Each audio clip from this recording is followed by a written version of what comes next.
உதகையில் பல்கலைக்கழகங்களுடைய துணை வேந்தர்கள் மாநாட்டை ஆளுநர் ஆர்.என். ரவி அந்த மாநாட்டில் பேசி வருகிறார். அந்த காட்சிகளை பார்க்கலாம். In 2021, in the course of my visit to universities as a chancellor, when I met the students, including the gold medalist, I found their aspirations very low. Even the gold medalists were aspiring to get somehow a government job, class 2, class 3. It was not a comfortable scenario. And then we studied the education system in our state, and then we came to know that we have two parallel streams of education in our state. One vertically going up, other one in progressive decline. School education, our ASER report year on year tells us that how the private schools have been doing excellent, the government schools are on a steady decline, so much so that more than half the students பள்ளி கல்வியின் தரம் அதிகரித்து வருகிறது. மற்றொரு புறம் அது குறைந்து வருகிறது. அரசு பள்ளி மாணவர்கள் கல்வியின் தரம் குறைந்து வருவதாக ஏசர் வெளியிட்ட ஆய்வறிக்கையில் குறிப்பிடப்பட்டுள்ளது. And then we find that its continuation is even in the state universities, the higher education. We needed to improve the quality. When we checked up, உயர்கல்வியின் தரத்தை நாம் மேம்படுத்த வேண்டியது அவசியம். We have one of the highest gross enrollment ratio, over 50%. நம்மிடம் 50% அதிகமான இளந்தறிவு விகிதம் இருக்கிறது. Every year, very impressive figure indeed. But the other side of the story is that of the 6,500 plus PhDs, not even 1% is net JRF qualified. We know what is net JRF qualified because that is UGC that determines the eligibility mandate, whether a scholar is intellectually eligible to take up the research. We found a situation which was not very comfortable. When we found that our PhDs were doing menial jobs, even cleaning jobs, not that the cleaning is bad, but the fact that after PhD, if you do the cleaning job for 14,000-15,000 rupees, it is something which is not a very happy situation. And then we thought, why it is so? There are various constraints. Among the constraints, we thought with all these constraints notwithstanding, how do we improve it? Then we realized that our universities, our state universities, they were not even talking to themselves. They were all working in silos run by the secretariat. Then we thought, let there be a fusion, let there be a meeting of mind, because that is how the knowledge grows. Because on the one hand, we find that the deemed to be universities, autonomous institutions are every year on year, breaching the new marks of height in excellence.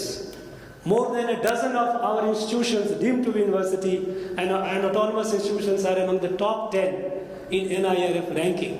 Unfortunately, not a single one from the state universities. Our Madras University, which was once known to be the premier university in the country in the top 5, today it is nowhere in the reckoning. This steady decline has a social consequences for social justice, because it is the students from poor communities, Dalit communities, marginalized communities, those who cannot afford to go to the private, they go to these institutions. And if this is their fate, that on the one hand we keep producing degree holders and PhD holders, on the other they are worthy of nothing, it is in fact perpetuating the discrimination. So this we have started in 2022, and I am happy to inform you that there has been a significant progress, noticeable progress. because there is a lot of talent, a lot of scholarship in the deemed to be universities, autonomous institutions. They started coming with the hand holding, and our net GRF number also started improving. In terms of intellectual property, though we were producing thousands of PhD, but there was no IP, there was no patent. What kind of research they were? Now they have that also started improving. பல்கலைக்கழகங்களுடைய துணைவேந்தர்கள் மாநாட்டை ஆளுநர் R. N.. Ravi கூட்டியிருக்கிறார். இதில் பல பல்கலைக்கழகங்களுடைய துணைவேந்தர்கள் கலந்து கொள்ளவில்லை, புறக்கணித்திருக்கிறார்கள். இதற்கு மிரட்டல் காரணம் அப்படின்னு ஆளுநர் ஒரு குற்றச்சாட்டை முன்வைத்திருக்கிறார். தொடர்ந்து அவருடைய பேச்சையும் அதன் பார்வைகளையும் பெறலாம். தவிர்க்க முடியாத தம்ப்நெயில்ஸ், கலக்கலான கண்டென்ட்ஸ், சினிமாவும் சீரியஸ் பிரச்சனைகளும், சும்மாவே ராம் சரண் தளபதி விஜய் எப்படா பெரிய கலகலப்பும் கைகலப்பும். Me too love you thank you அவர்களை மாஸ் ஏத்துறது தியேட்டர் தெரிக்குதுனாலே டன்னு தான். பிரேக்கே இல்லாமல் பிரேக்கிங் நியூஸ் சொல்லும் தந்தி டிவி ஆப். இன்ஸ்டா தலைமுறை வரை இறங்கி அடிக்கும் தந்தி டிவியின் டிஜிட்டல் எக்ஸ்க்ளூசிவ். பாடி காமிச்சிங்க. அது அதை விட மோசம். இல்ல பாடி காமிச்சிங்கன்னா அது இன்னும் வெரி பேட். தந்தி டிவி ஆப்பை இலவசமா டவுன்லோட் செய்யுங்க. ஃபாலோ பண்ணுங்க, சப்ஸ்கிரைப் பண்ணுங்க, என்ஜாய் பண்ணுங்க. வணக்கம். நீலகிரியில் நடைபெறக்கூடிய துணைவேந்தர்கள் மாநாட்டில் வந்து பாத்தீங்கன்னா மொத்தம் வந்து 31 பல்கலைக்கழகங்களுக்கு வந்து அழைப்புதல் கொடுத்திருக்காங்க. அதுல வந்து 14 துணைவேந்தர்கள் வந்து இருக்காங்க. அதுல இப்ப வரைக்கும் 9 துணைவேந்தர்கள் தான் வந்திருக்காங்க. இதுல வந்து பாத்தீங்கன்னா மத்திய அரசு மற்றும் தனியார் பல்கலைக்கழகத்தை சேர்ந்த 26 பல்கலைக்கழகங்களுக்கு அழைப்பு விடுக்கப்பட்டிருக்கு. அதே சமயம் தமிழ்நாடு அரசுக்குரிய 5 பல்கலைக்கழகங்களுக்கும் வந்து அழைப்பு கொடுக்கப்பட்டிருக்கு. அதுல வந்து பாத்தீங்கன்னா துணைவேந்தர்களுக்கான பொறுப்பு இன்னும் இல்லாதனால தமிழ்நாடு பல்கலைக்கழகத்தை சேர்ந்த பெரியார் பல்கலைக்கழகம் மற்றும் அழகப்பா பல்கலைக்கழகம், இந்த 2 பல்கலைக்கழகத்திலிருந்து மட்டுமே அதாவது வந்து பொறுப்புல இருக்கக்கூடிய ப்ரொஃபசர், பேராசிரியர்கள் மற்றும் வந்திருக்காங்க.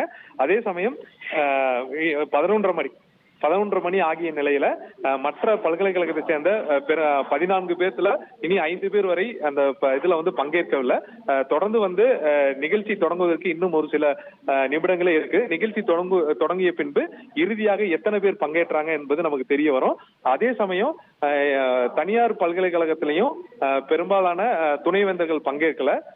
அந்த பல்கலைக்கழகத்துக்கு சார்பான பதிவாளர்கள் வந்து பங்கேற்றிருக்காங்க. ஒரு சில பல்கலைக்கழகத்துடைய முதல்வர்கள் வந்து பங்கேற்றிருக்காங்க. தற்போது இன்னும் ஒரு சில நிமிடங்கள்ல அந்த நிகழ்ச்சியானது தொடங்க இருக்கு. நீலகிரிக்கு வந்து துணை ஜனாதிபதி வந்து ஜெகதீப் தன்கர் இந்த நிகழ்ச்சியை வந்து தொடங்கி வைக்க இருக்கிறார். அவர் தொடங்கி அந்த நிகழ்ச்சி 12 மணிக்கு தொடங்கும் பட்சத்துல இறுதியாக எத்தனை இந்த துணைவேந்தர்கள் வந்திருக்காங்க, இந்த துணைவேந்தர்களுக்கு மொத்தம் 31 துணை பல்கலைக்கழகத்துக்கு அழைப்பு எடுக்கப்பட்டதில்ல எத்தனை பேர் பங்கேற்றிருக்காங்க முழுமையான தகவல் தெரிய வரும். இதுவரைக்கும் 9 துணைவேந்தர்கள் வந்து பங்கேற்றிருக்காங்க. மீதி இருக்கக்கூடிய 5 துணைவேந்தர்கள் பங்கேற்கவில்லை என்கிற ஒரு தகவல் நமக்கு கிடைக்கப்பட்டிருக்கு.